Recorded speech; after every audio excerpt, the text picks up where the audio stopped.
You can't sue the producer of a toxic chemical until science on that chemical and that particular association and the particular harm reaches a certain threshold. Welcome to the Doctor's Pharmacy. I'm Dr. Mark Hyman, and that's Pharmacy with an F, a place for conversations that matter. And if you're concerned about chemicals in our food, particularly glyphosate or weed killer called Roundup, which is on 70% of our food and has been linked to cancer and microbiome issues and lots more health concerns, then this podcast is going to matter to you because it's with my friend and activist lawyer, Robert F. Kennedy Jr., who's an extraordinary guy. We've known each other for many years. We've traveled the world together. We've kayaked and rafted in Peru, in Chile.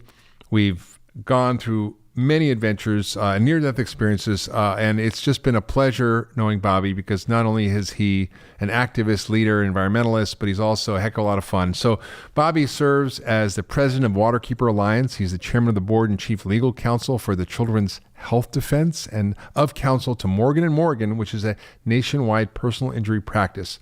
He was the chief prosecuting attorney for Hudson Riverkeeper. And when he was involved with the Hudson Riverkeepers, he helped hold General Electric accountable and had over $1 billion settlement to make them clean up the Hudson River from all the PCBs they dumped in there. He's a defender of the environment and children's health, and he's had many, many successful legal actions. He was named one of Time Magazine's Heroes for the Planet for his success in helping Riverkeeper lead the fight to restore Hudson River. This group's achievement has helped spawn 300 waterkeeper organizations around the globe. He also was a co-host of Ring of Fire on Air America Radio. I was on that show once. He served as a distant district attorney in New York City. He's worked on environmental issues across America and has helped many indigenous tribes in Latin America and Canada negotiate treaties protecting traditional homelands. He's credited with leading the fight to protect New York City's water supply and has done so much good in the world. He wrote a number of great best-selling books, including Crimes Against Nature. He went to Harvard Law School. He graduated from the London School of Economics and got his law degree from the University of Virginia Law School, and is just an extraordinary man. Welcome to the Doctor's Pharmacy, Bobby. Thank you, Mark. Thanks for having me. Okay, so I want to just sort of give people a little bit of a background on glyphosate because, I recently wrote my book, Food Fix, which talks a lot about the farm system, what's wrong with it. And glyphosate is really at the center of that conversation because it is a weed killer that's used on farms to prevent weeds growth, particularly around GMO soy crops and many other crops. It's incredible blockbuster chemical from agriculture. It's been used all over the world. In fact, according to the EPA, 220 million pounds of Roundup, which is glyphosate, were used just in 2015. In California alone, there's more than 10 million pounds used every year. It's the world's most commonly used herbicide. It accounts for 72% of all pesticides and agricultural chemicals around the world. And since 1974, we've put on 1.6 billion kilograms, more than 3.5 billion pounds on crops in the United States alone. It's on 70 different food crops, including corn, soy, canola, wheat. So if you eat a slice of bread, a bowl of Cheerios, a sushi roll, a plate of pasta, slice of pizza, a chicken nugget, there's a good chance one or more of its ingredients was doused in Roundup or weed killer before it left the farm. In fact, Cheerios have more glyphosate per serving than vitamin D and vitamin B12, which are added to enrich the cereal. It's even been in commercial honey. So it's a big problem. It's linked to cancer. It's linked to all these health issues. So Bobby, take us back to the origins of glyphosate and how it's become such a prevalent chemical and why it's so bad for us. Well, you mentioned the Hudson River and my work on the Hudson River, and my first case on the Hudson was getting, as you said, General Electric's PCBs out of the Hudson. The manufacturer of those PCBs was Monsanto. And I've had many cases against Monsanto over the years. I told Mike Papantonio, who did the radio show with me and who was my law partner for many years, some really, really big cases, including the case that Mark Ruffalo just made the movie about Dark Water, which Pap and I represented about 4,000 people and a team of attorneys who had been poisoned by C8, which is the active ingredient for Teflon, which DuPont had discharged from his plant in Parkersburg, West Virginia, and poisoned the entire community, knew it, and kept it secret from everybody. Wow. But anyway, I told Pap at one point, because we were talking about all my different involvements with Monsanto, and I said, if my life were a Superman comic, Monsanto would be Lex Luthor, because I feel like I've been struggling against them my whole life. And my first consciousness of Monsanto was when I was a little boy, because I met Rachel Carson when I was a kid. And she came to my house at Hickory For those who Hill. don't know, who was Rachel Carson? Rachel Carson was probably the, most people would say she was the central figure in the environmental movement and as the kind of founder of modern environmentalism. She wrote a book. She was an extraordinary woman. She was a brilliant marine biologist. She wrote a whole series of New York Times bestsellers that every one of them broke records for the length of time on the New York Times bestseller list. She was not only a very gifted marine biologist, and interestingly, she was from, I think, Reading, Pennsylvania, and she never saw the ocean until she was 22 years old. Wow.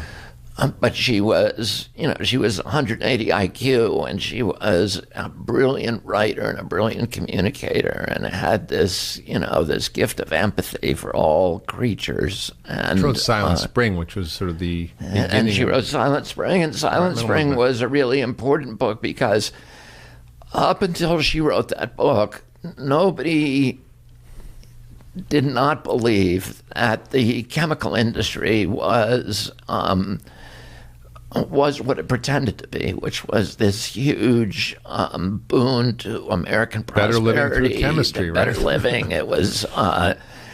It had helped us win the war against fascism, and now it was going to help us. It was going to allow us to win the war against the insects and create free food, abundant food for everybody. And she wrote a book that, for the first time, disclosed to Americans in very, very clear language, with very well-sourced science, the price we were paying for that temporary cheap food solution was actually imposing enormous costs that, if we had known about them, we would have never taken the deal, not only to human health, but that, the term Silent Spring indicated that it was going to eliminate, the birds and the insects and things that a lot of people didn't think that we really cared about that much. But she showed us why we should care about it. And in fact, it was a very prescient book. About 90% of birds, songbirds in America, have disappeared. 90%?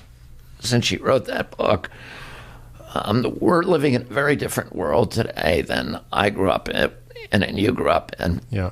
She was attacked viciously by Monsanto, and a lot of people, looked at what Monsanto did during the Roundup cases, which I was just on that legal team, and they said that Monsanto took the blueprint from the tobacco industry, but Monsanto really was the company that created that blueprint, or how do you quash dissent against your product. And the tobacco industry did it very masterfully for 60 years by manipulating science and creating doubt, and they were able to escape any regulation of a product that was killing 1 out of every 4 of its customers who used that product as directed. Cigarettes. But Monsanto really was the mastermind for those techniques, and they hired Hill and Knowlton and Edelman, and they created these PR firms that really, from the ground up, went out to lie to the public, to hire these phony scientists. We call them biostitutes. Biostitutes. That's good. To generate tobacco science, junk science, just to sow doubt.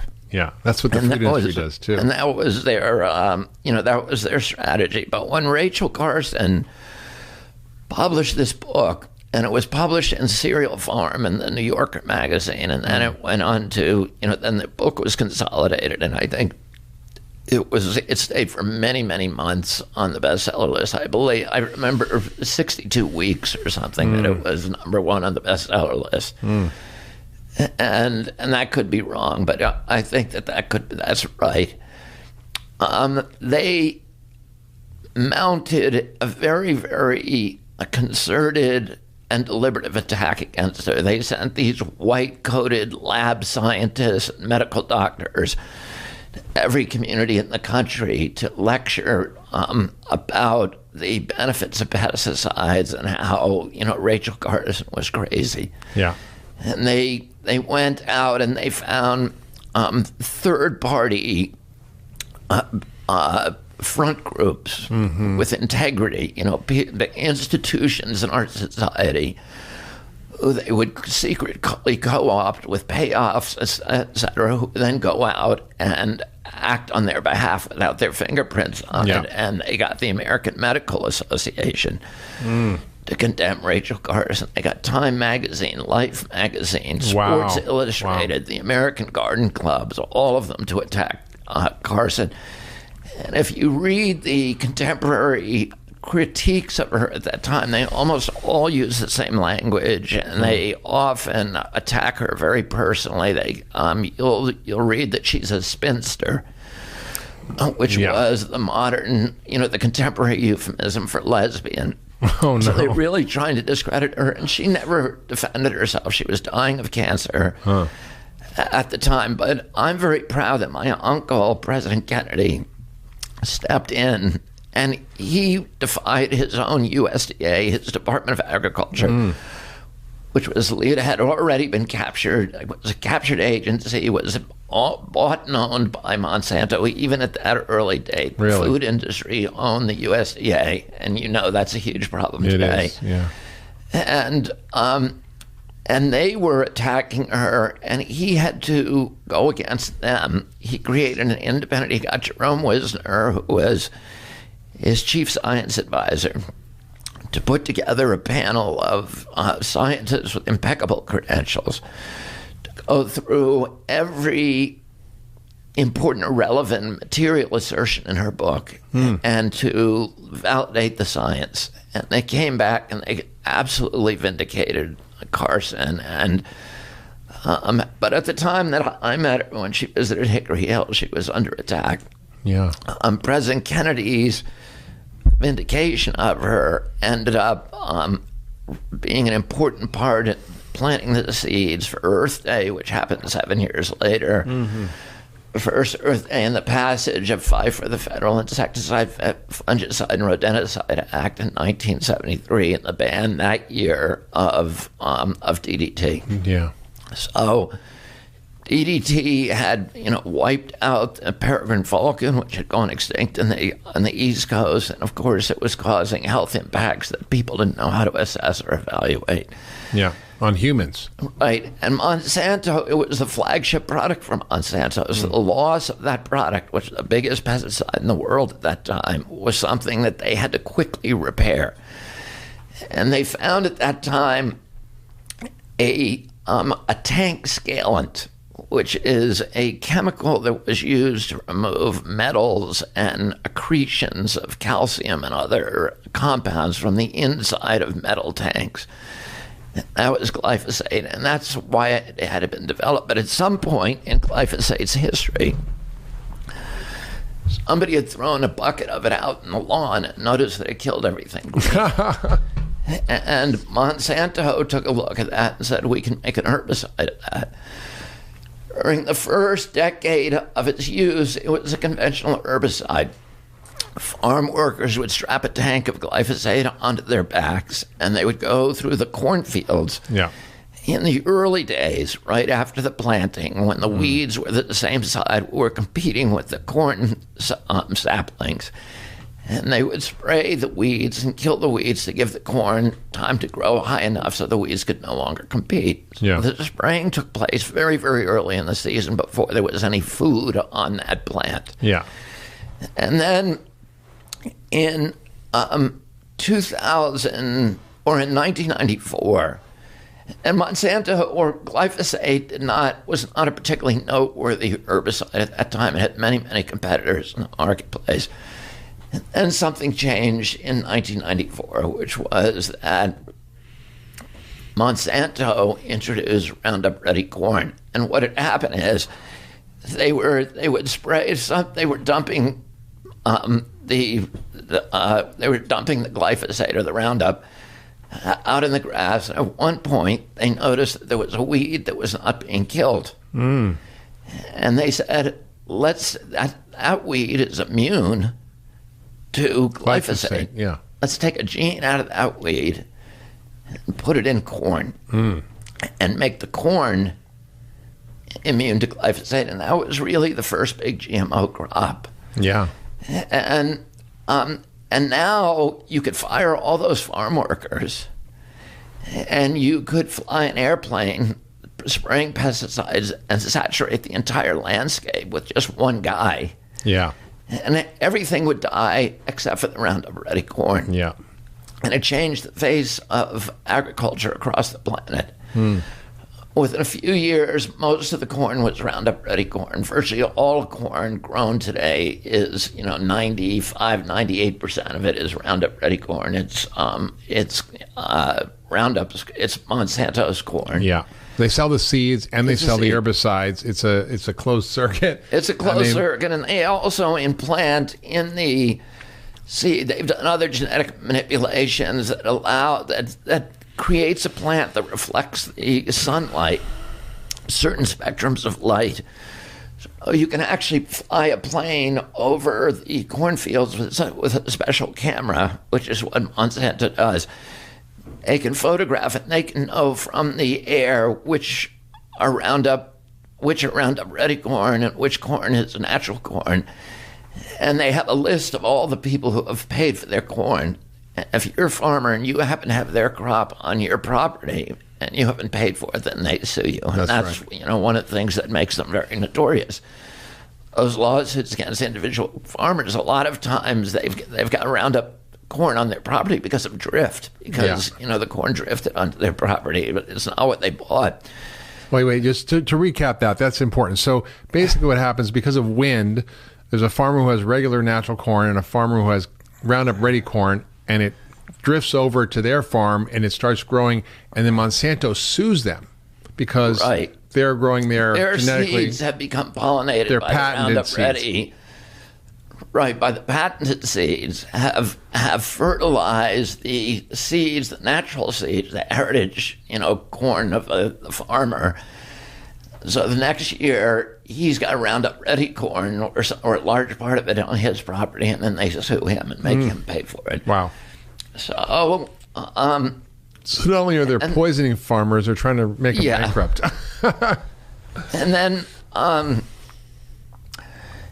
And then something happened in 2006. So between 1994 and 2006, Roundup Ready corn, GMO corn, and then they developed soy and sorghum and, barley. Everything was Roundup Ready. Yeah, everything except for canola. Wheat. Everything except for wheat. And then in 2006, they discovered that Roundup was a desiccant. So and what that means, if you spray it on a crop, it will actually dry out the crop. And one of the big enemies of the farmer is that if there's rain around the time of harvest, their crops can get wet and then they get moldy and then it ruins the entire silo. Yeah. And so what Monsanto did is they began telling farmers, spray this on the crop, on your wheat, right before harvest or at the time of harvest. And it was so popular that about 85% of the Roundup that has been used in history has been used since 2006. Wow. And a large part of that is as a desiccant. And what that meant, Mark, is for the first time they're spraying it on food. Yeah. Right at harvest. Yeah. And for the first time. Not early in the season when it may have a chance to wash off, but actually just before you're going to eat it. Right. And they're spraying it for the first time on wheat because there was no such thing as Roundup Ready wheat. Yeah. They started spraying it on wheat as a desiccant. And so 2006 marks the date when suddenly these gluten allergies began exploding. The celiac disease and all these kind of wheat problems that we started seeing in this country. If you measure back and say, when did it start? You can look and draw a red line, and it's 2006, and it's the year that they began spraying it on wheat. What happened is, after and we'll get into why that is in a minute. What? We'll get into why that is in a minute. We can explain the mechanism. So in order to bring, and we know that Roundup is associated with all kinds of illnesses, right? With gluten allergies, with celiac disease, definitely with non-alcoholic fatty liver cancer, with colon cancers, with kidney cancers, and with many, many other problems. But you can't sue somebody. You can't sue the producer of a toxic chemical until science on that chemical and that particular association and the particular harm reaches a certain threshold. And that's called Daubert. It's a federal rule, and most of the states have rules that follow Daubert. And what Daubert says is, the purpose of Daubert is they don't want somebody coming in and going to a jury and saying, that this perfume made me insane. Right.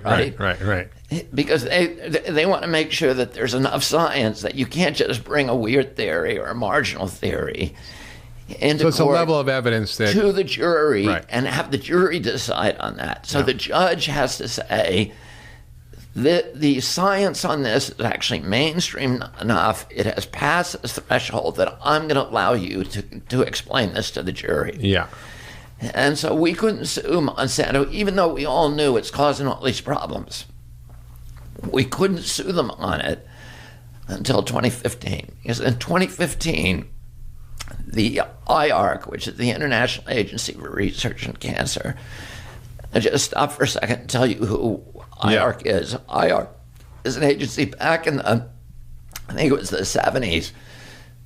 People realized that a lot of things were carcinogenic. They were increasing your risk of cancer. And the different countries were regulating them all differently. And they were regulating them different substances and different compounds and different elements. And they were regulating them with varying degrees of good science. So the major Western countries said, none of us really has the capacity to get round up all the science in the world and the best scientists and figure out what's carcinogenic and what isn't. So let's create, all of us together. And that's part of the WHO, is that right? Yeah, and we'll create an agency, and they ended up headquartering it in France. And every year it looks at certain associations, at certain vectors. For example, it might look at coffee one year, it might look at cell phones one year, it might look at PCBs or whatever, or tetrachloroethylene or polyaromatic hydrocarbons or any compound. And it will bring in the best scientists in the world in that area from every country in the world. And it will assemble all of the literature on that association. It will have them read all of that literature. There may be 1,000 studies. And then make a determination about whether it's a definite carcinogen, whether it's a probable carcinogen, a possible carcinogen in both, or not a carcinogen, in both animals and human beings. Yeah. So it looks at the animal studies separately, and it looks at the human studies separately, recognizing that just because something causes cancer in animals, it's not necessarily a problem. It doesn't necessarily cause it in humans. And in order to make the determination that it's a probable carcinogen in humans, you need both the animal studies, the mechanistic studies, like petri dishes, etc., and then you need the epidemiological studies, which are the human population studies. And it takes a lot of science to get to the point where IARC will say that's a probable carcinogen. And that happened in 2015. For glyphosate. For glyphosate, but with only one association, which was non-Hodgkin's lymphoma. Oh, even though we have a pretty good idea it's causing many other problems. Yes. And there's really strong science on those other problems. None of them had hit the threshold where we could take it to a jury. And just because IARC says it is not enough, the judge has to make an independent determination. Now, even though, the agencies all over the world take what IARC say as gospel, for example, in California, there's a law called Prop 65, which says that anything that's carcinogenic has to be labeled as such at the place where you purchase it. And the way they determine what is carcinogenic, what it isn't, is what IARC says. So if IARC says something's a probable carcinogen, it has to be labeled in California. And there are at least 10 nations and probably 50 jurisdictions around the world that do the same thing, that say whatever IARC says, that they just go with their law. word. Yeah. But still, the judges in this country are not allowed to say whatever IARC says passes to Albert. They have to make an independent determination. Hi, everyone. Hope you're enjoying the episode. Before we continue, we have a quick message from Dr. Mark Hyman about his new company, Pharmacy, and their first product, the 10-Day Reset. Hey, it's Dr. Hyman. Do you have FLC? What's FLC? It's when you feel like crap. It's a problem that so many people suffer from and often have no idea that it's not normal or that you can fix it. I mean, you know the feeling. It's when you're super sluggish, your digestion's off, you can't think clearly, or you have brain fog, or you just feel run down. Can you relate? I know most people can. But the real question is, what the heck do we do about it? Well, I hate to break the news, but there's no magic bullet. FLC isn't caused by one single thing, so there's not one single solution. However, there is a systems-based approach, a way to tackle the multiple root factors that contribute to FLC, and I call that system the 10-Day Reset. The 10-Day Reset combines food, key lifestyle habits, and targeted supplements to address FLC straight on. It's a protocol that I've used with thousands of my community members to help them get their health back on track. It's not a magic bullet. It's not a quick fix. It's a system that works. If you want to learn more and get your health back on track, click on the button below or visit getpharmacy.com. That's getpharmacy with an F, Pharmacy.com. Now back to this week's episode.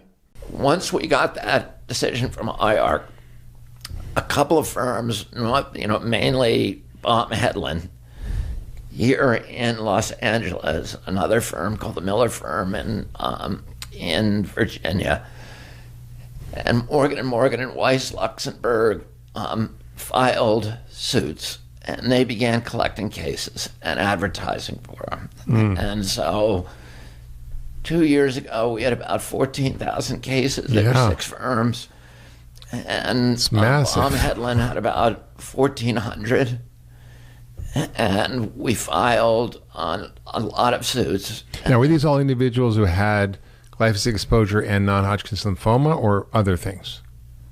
No, only for non-Hodgkin's lymphoma. They had to have non-Hodgkin's lymphoma, and they had to have a strong evidence that they had a long-term exposure to glyphosate. And then we chose our first. This is actually a very cool story. If you want to hear it, the first case, when you bring these cases, they're called mass tort litigation. It's not a class action suit. Each case is treated differently, separately, and you try each one individually. So there literally be 14,000 different cases? So we would have 14,000 trials, but what happens in practice is after you try about 6 or 8 of those cases, everybody kind of knows what the case is worth. And the company will then come and settle, because having all those outstanding cases, it creates so much uncertainty. They don't want to deal with it. And this had a huge impact, because Bayer stock, which bought Monsanto, not a very good idea. Let me tell you what happened. We brought this case, and it's kind of an interesting story, because at the beginning, the 6 firms were all working together, and we had to decide strategically, where should we bring the first case? And which case should we bring? Yeah. What's the best case to get a good judgment? And There's another complication because the firm that wins that contest is the firm that gets the biggest payoff from that case because he owns the case. Yeah. We're all going to work on it. But Mike Miller's firm kind of won the contest. He had sharp elbows, and he had a really good argument that Dwayne Johnson's case was a really important case. And Dwayne Johnson was the first case that was tried for glyphosate. It was like Dwayne Johnson was an African American high school groundskeeper, and part of his job had been spraying glyphosate on to control vegetation around the school. As it turned out, he had a backpack dispenser, a tank that was leaking all the time, and sometimes it would cover his whole body. It would kind of explode, and he would be covered with glyphosate, but he wasn't worried about it because it said on the label that it's safe as aspirin, and it had a picture of a guy spraying it with no protective gear. Well, aspirin kills about 40,000 people a year. Yeah. So maybe he's right. So he got worried because non-Hodgkin's lymphoma is like autoimmune disease. It can attack any organ in your body. And his sister had that. His skin. Yeah. And his skin, he discovered it was fatal. And he hasn't died yet, but even when we brought the case, his doctors were saying he had 3 months to live. His body was covered with, he was a very, very handsome man. And he had a very happy marriage and wonderful wife and wonderful kids. And his body was covered with pustulating lesions. He loved swimming, but he could no longer swim because it would gross other people out, who were using a swimming pool. So it really destroyed his life in so many ways and took his life, or was destined to take his life. And he was a very good plaintiff and had, the exposure was very clear.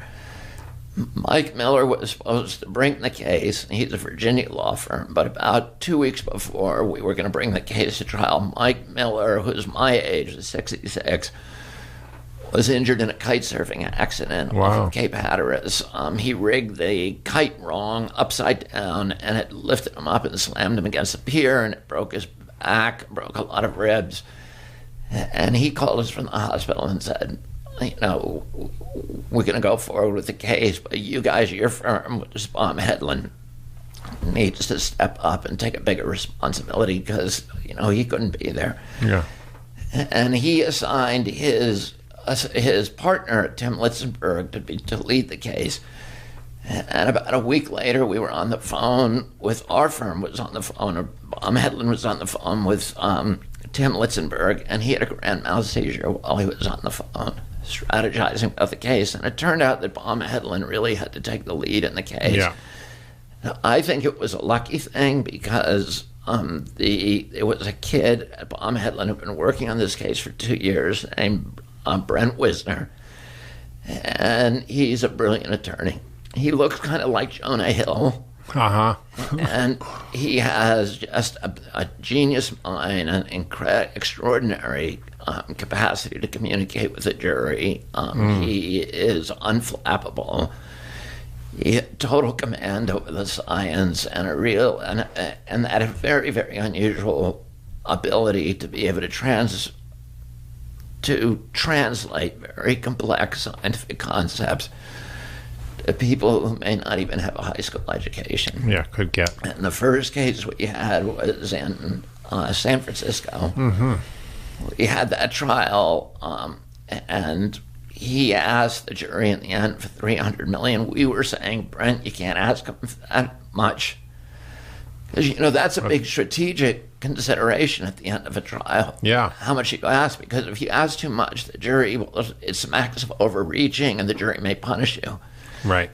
And he said, I'm going to ask for $300 million. He asked for it. They gave him $289 million. It was a very highly educated jury. We had a couple of working scientists on that jury and other people who were very, all college educated, many advanced degrees.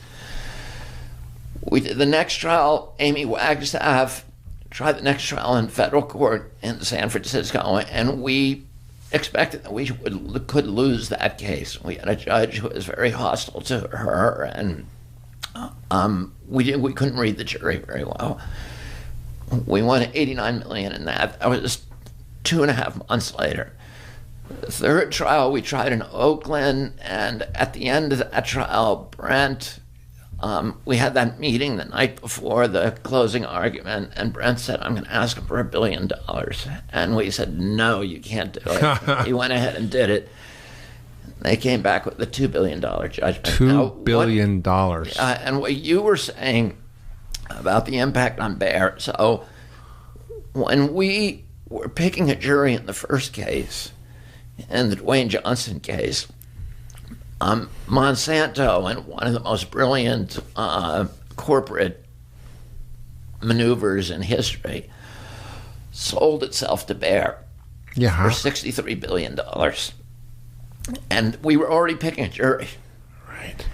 This wasn't after the cases were tried, right? Or this was when we were picking a jury on the first case. Really? The transaction.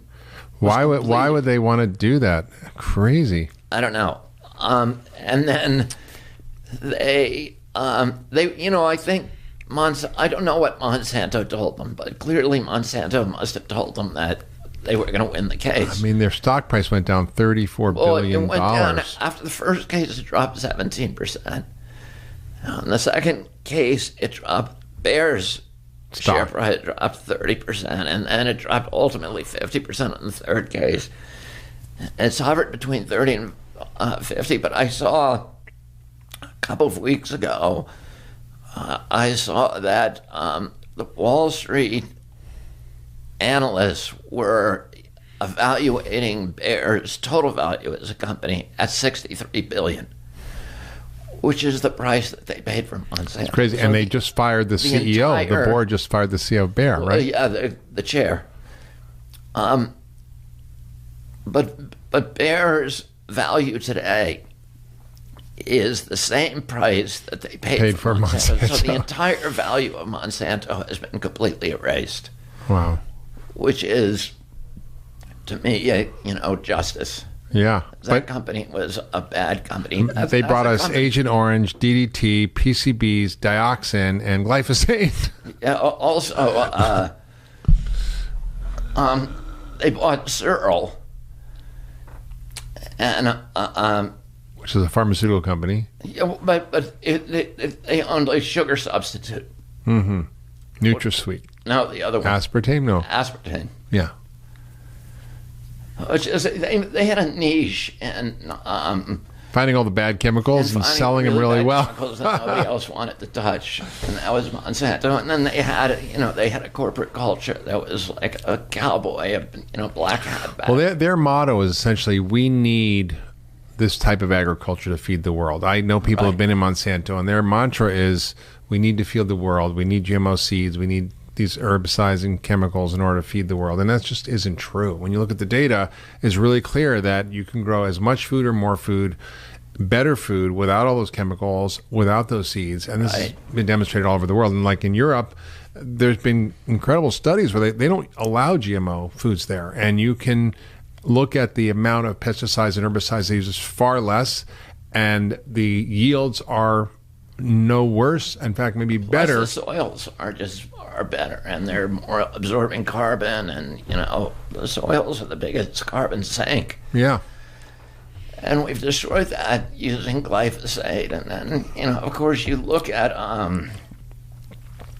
the insects and what's happened to the biodiversity life and the amphibians and everything, and we don't know which of the pesticides particularly, but clearly glyphosate is eliminating, there's 13 that we know are being extirpated from the planet. So glyphosate also kills the insects? It either kills them directly or it interferes with the shikimate pathway. Or so what is that, Bobby? What is? Or it's part of the microbiome. It's the way that the microbiome essentially communicates with itself. And one of the things that Monsanto said from the beginning is that glyphosate is safe because it doesn't interfere with any human system or organ. But that was before we understood the importance of the microbiome, which is actually our largest and probably our most important organ. I mean, the brain is important, the heart is important, but the microbiome is the largest organ, and without the shikimate pathway, it simply doesn't function. So this is something I don't think people realize. I mean, yes, they've heard of the cancer glyphosate connection, but people don't understand that glyphosate is toxic to the microbiome. Yeah. And small amounts can have a big impact. Yeah. And just for example, the Impossible Burger, which is a GMO soy burger, has 10 times the amount of glyphosate that's needed to destroy your microbiome in animal studies. And we're seeing, like you said, increases in celiac expression, because 35% of people have the celiac gene, but not everybody gets it. 1% usually get it, but the rate of celiac has gone up 400% in the last 50 years, and the rate of gluten sensitivity has gone dramatically up. And it's in part perhaps because it's destroying our microbiome, and we get changes in the gut flora, which lead to leaky gut, and then the gluten starts to create problems. So how does the glyphosate interact with in the soil? Because you just mentioned soil and being a carbon sink, and we've talked a lot about in some podcasts the importance of soil for helping sequester carbon and reverse climate change. How does it affect the soil microbiome? It destroys the soil biome, and because of that, it makes the soil kind of impervious. The soil is no longer, it cuts off the relationship between the soil and the atmosphere, and it seals the soil off, so it no longer acts as a carbon sink. Yeah, I mean, you've got the microbiome in your gut, but you've also got the microbiome in the soil. Right. And that is what makes soil work. It's what allows the plants to extract the nutrients. It allows it to hold carbon that actually sucks the carbon and hold glyphosate water. Basically turns soil into dirt. So it's lifeless. So what's next in this whole glyphosate story? Because you're in the center of it. You've tried these cases. There's more cases coming, and you're recently the EPA announced that glyphosate was safe, which seems preposterous given all this science. What's going to happen next? During the trial, we got a hold through discovery of communications from the White House that showed that President Trump had sent during the trial a message to the leadership of Monsanto saying, "We have got your back." And that basically is the way that EPA has been behaving. But, the thing that is that EPA, even before Trump was utterly captured and utterly corrupt, the pesticide division was working hand in hand with Monsanto for many years. There's a guy who ran the... It was also a revolving door of people. It was a revolving door, but even FDA more than that, they had a guy in there called Jess Rowland who was running the pesticide division, who was communicating inside information to Monsanto. And in fact, when another federal agency, the Agency for Healthcare Research, it was the ATSDR, the Agency for Toxic Substance Review, had decided to do its own tests for the National Toxicity Program, its tests of the toxicity of Monsanto, of glyphosate and Roundup. Roundup's actually much more toxic than glyphosate. Yeah. Roundup is the formulated product which has these adjuvants in it, which makes glyphosate, which amplify the toxicity. And you can buy that for your lawn, right? Right, you can buy it for your lawn. And they had a guy called Jess Rowland, who was the head of the pesticide division, who sent a note to Monsanto saying, "I'm going to kill this study by the ATSDR. I'm going to pressure them to kill the study, and when I do that, you guys need to give me a medal."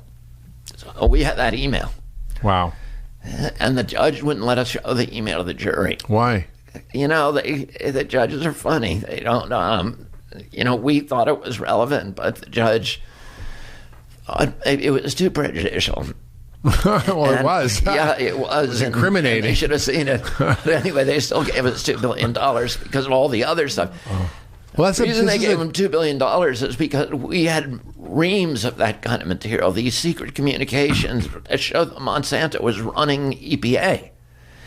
And they were telling EPA, they all knew that Roundup was causing cancer, and they were working together to hide it from the public, to derail tests, to discredit tests, to take the mice out of tests that were, getting sick, that were getting kidney tumors, and and to do all of these really deceptive, falsified science, fraudulent science. So these big food and ag companies are terrified of lawsuits, and because of discovery, where you can get all this information from emails and communications, and there was a bill introduced into Congress a number of years ago called the cheeseburger bill, euphemistically, which prohibited lawsuits against food companies for obesity.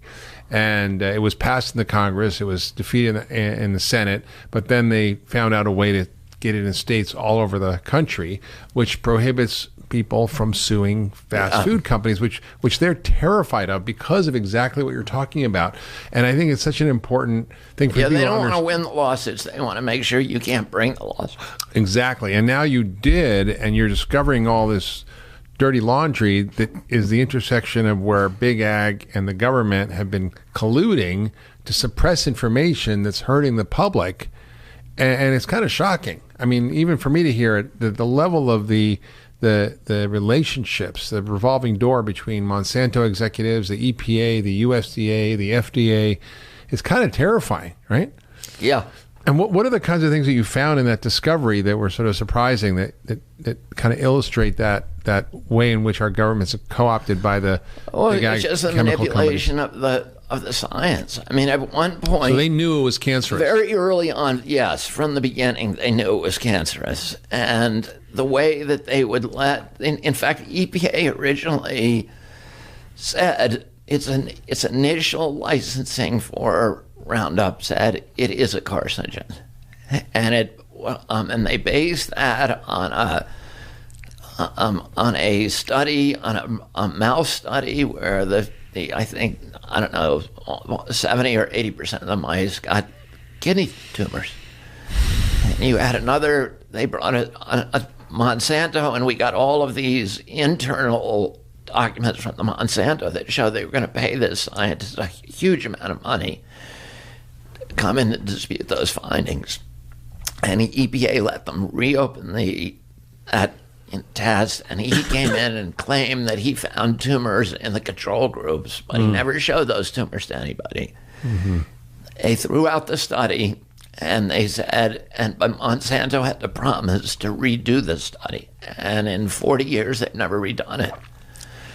So the whole thing was based on fraud from the outset, and it was, as you say, it was EPA acting as a sock puppet for the industry that it was supposed to regulate. The EPA had completely been co-opted, and for all those years was colluding directly. And it was extraordinary, really, the control that Monsanto had over the pesticide division, where they had their own guy running that division within the government. Within the government, running EPA's pesticide division and making sure not only that the pesticide division did not regulate Monsanto, but that no other agency in the government was allowed to look at them. He would go out and kill studies by other agencies. And there were no whistleblowers from the agency, whether it was Republican or Democratic presidents?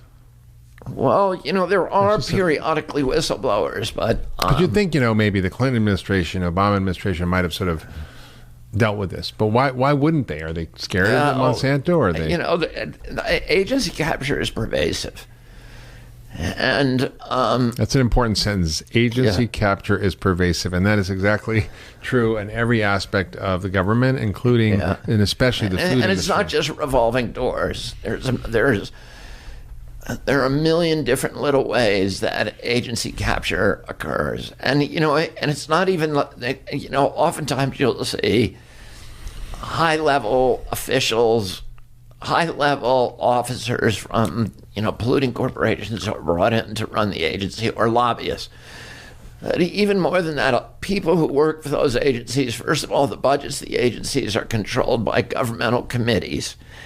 And the committees, like the pesticide committees and the health committees, the companies, the industry knows that those committees have to be controlled. In Congress, because they write the budget for the agency, so they have tremendous control over what the agency does and does not do. Mm-hmm. And so they will work very hard to make sure that they control the chairman of those congressional committees who have oversight over the agencies. And then, that's a way to engineer agency capture. The other thing is...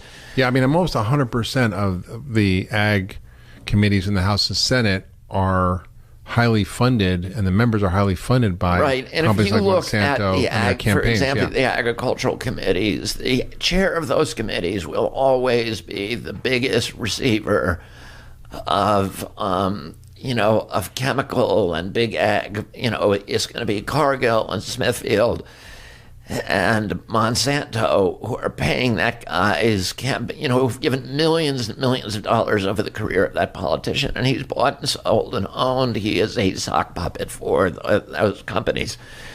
The other thing is, another instrument of agency capture is that most people when they work for the government for 20 years, their pension matures.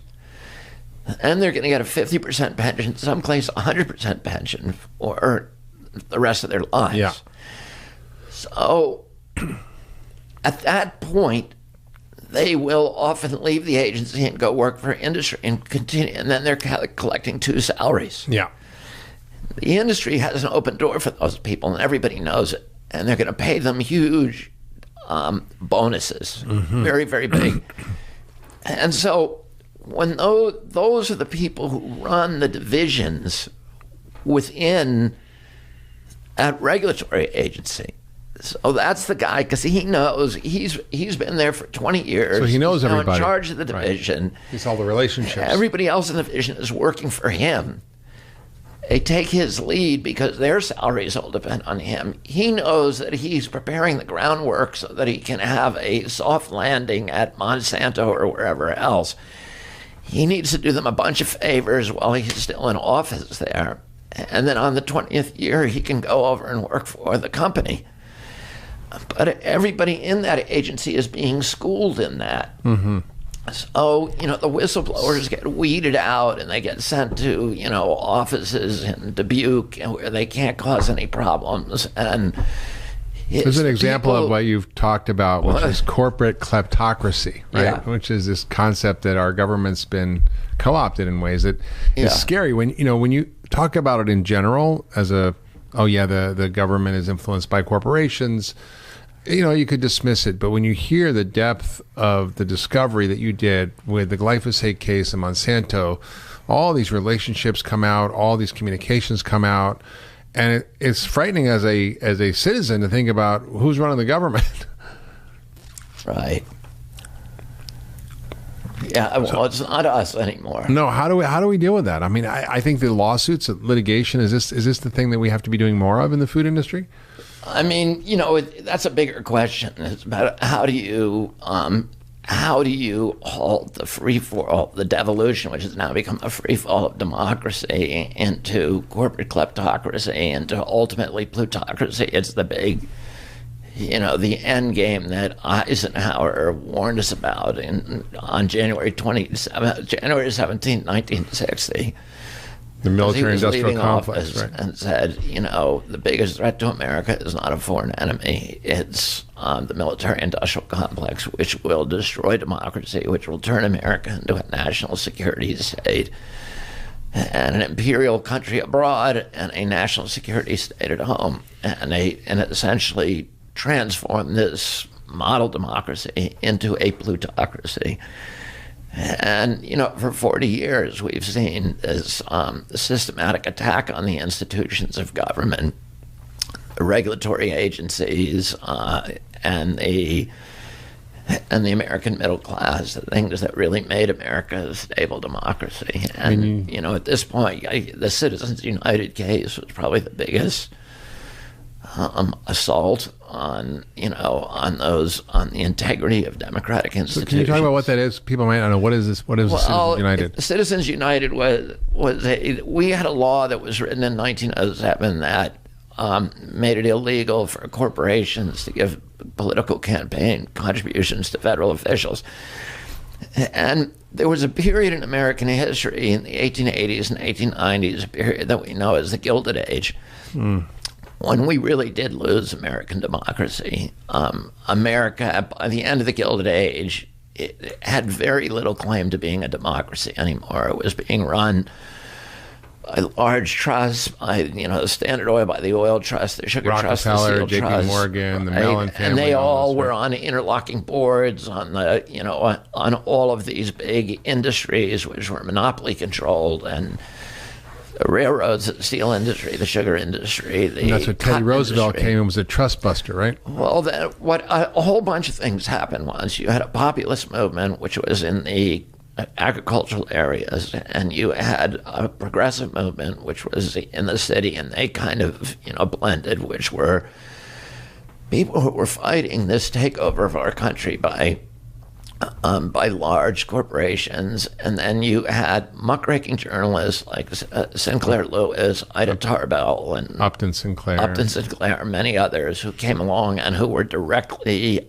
informing the American public about a corporate takeover. And then you had a very charismatic leader, Teddy Roosevelt, who came in and who was willing to stand up to them. And in the first 10 years of the 1900s, we passed the Sherman Antitrust Act, which allowed us, gave us a tool to reduce the power of corporations. We passed a graduated income tax that made wealthy people and corporations for the first time pay their share of the costs of our democracy. We had minimum wage laws for the first time. We had child labor laws. We gave women the vote. We abolished there was no direct election of senators. At that point, senators were chosen by the state legislatures who were utterly corrupt. So it gave the capacity. It was said about that in Pennsylvania, none of the members of the state legislature were for sale because they were all owned by Standard Oil, and Standard Oil wouldn't sell any of them. And Standard Oil could choose whoever was senator of Delaware, was senator of Pennsylvania, et cetera, because they control the legislatures. And that was true in virtually all the states. And then corporations were putting huge amounts of money into the political process. We passed all these laws, but the most important law we passed in terms of reclaiming democracy was a law that was passed in 1907 that prohibited contributions by corporations to federal elected officials. Yeah. And 100 years later, in 2008, the Scalia-Thomas court, the court was once again taken over by corporatists who then threw out that law and said, we're going to, And that was Citizens United. What they said was that money was speech. And if you had money... It was free speech. The First Amendment prohibited anybody from telling you who you could give it to and who you couldn't. Wow. And so it basically gave constitutional sanction to legalize bribery. Wow. It legalized bribery. So that was the beginning of the corruption. And that was the beginning of the end. I remember I heard Senator McCain talking once, and he's a Republican. He says, until we turn back the tides on Citizens United, we're not going to have a real democracy anymore. And you can't. And I remember the other thing you told me once, Bobby, was the other big catastrophe in our democracy was the repeal of the Fairness Doctrine. Yeah. And so tell people what that is and why it's such a big deal that it was repealed. And let me just say another thing, from the beginning of our national history, you hear people today saying, the big enemy is big government. And that's true, particularly if government is reading our mail and our emails and reading every communication that we have and torturing people and doing all the things that American government now does that it didn't used to do. Yeah. That's scary. and putting in 5G everywhere without, anybody being able to object about it. That's a new podcast we'll do on 5G. Right? So, but from the beginning of our national history, our most visionary political leaders and beloved political leaders were warning Americans that the biggest threat to democracy and to human rights and civil rights is going to come from corporate power. And that's why Thomas Jefferson wanted to illegalize corporate charters, because he said, we can't create these entities that are immortal, that have no soul, that have no sense of right or wrong, that are going to become predatory on democracy. Yeah. And then, Andrew Jackson fought against the banks. And there was a long history of this. Teddy Roosevelt, who was a Republican, said that America will never be destroyed by a foreign enemy. But our democracy will be subverted by malefactors of great wealth who would erode it from within. Eisenhower, who was a Republican, in his greatest speech ever, warned Americans against the military-industrial complex. Abraham Lincoln, the founder of the Republican Party, probably the greatest president in American history, said during the height of the Civil War in 1863, I have the South in front of me and I have the bankers behind me, and for my country, I fear the bankers more. Wow. And Franklin Roosevelt said, during World War II, that the domination of government by corporate power is, quote, the essence of fascism. And Benito Mussolini, who had an insider's view of that process, said the same thing. He complained that fascism should not be called fascism. It was corporatism, because it was the merger of state and corporate power. Yeah. And what we have to understand as Americans is that the domination of business by government is called communism. The domination of government by business is called fascism. And, our job is kind of walk that narrow trail in between and keep big government at bay with our left hand, big business at bay with our right. And then, and the only way that we can do that, have real representative democracy, functioning democracy, is if we have an informed public. Yeah. That can recognize all the milestones of tyranny, and that we have an informed, independent press that is speaking truth to power, and we don't have those things. No, I remember seeing that movie Vice about Dick Cheney, and there was a scene in the movie where Roger Ailes was talking to the vice president at the time, George H.W. Bush, and Bush said to him, we're talking about the fairness doctrine to get that repealed and fix that, and that was the birth of Fox News, right? Yeah. And the end of independent, fair media, the end of the Walter Cronkite era, where you could actually listen and wasn't just a bunch of nonsense. Now, even the network news and CNN and Fox are all run by corporations. I mean, it was terrifying. You look at the advertisements for 5G by the pharmaceutical industry, by the oil industry, the food industry. I was the food industry, mortified. And they're not going to. Though Anderson Cooper is not going to bite the hand that feeds him. I was mortified. I was in the green room. I was about to go on TV in Washington yesterday, and I saw Good Morning America, and they were serving Wendy's breakfast sandwiches to the entire audience. They were munching down them on television. They had a big ad afterwards for Wendy's, and I'm like, this is what our democracy has come to, and our news has come to. It's really terrible. Bobby, you are such a wealth of knowledge, of history. You've really enlightened us about this whole glyphosate story and how important it is that we actually litigate to actually bring awareness and to create discovery for these companies to show what they're really doing. And I think you're just a real hero in my mind, Bobby, that you're telling the truth, speaking truth to power, and getting these companies to be accountable for their bad behavior. And we need more people like you out there doing this, because I think our democracy is at stake. And I really thank you for all you're doing, Bobby. Thank you. Thanks, Mark, for everything you do. You're my hero. Thanks, Bobby. Is that a Red Bull that you have in that cup? No, it's not Red Bull. It's water. It's a tea.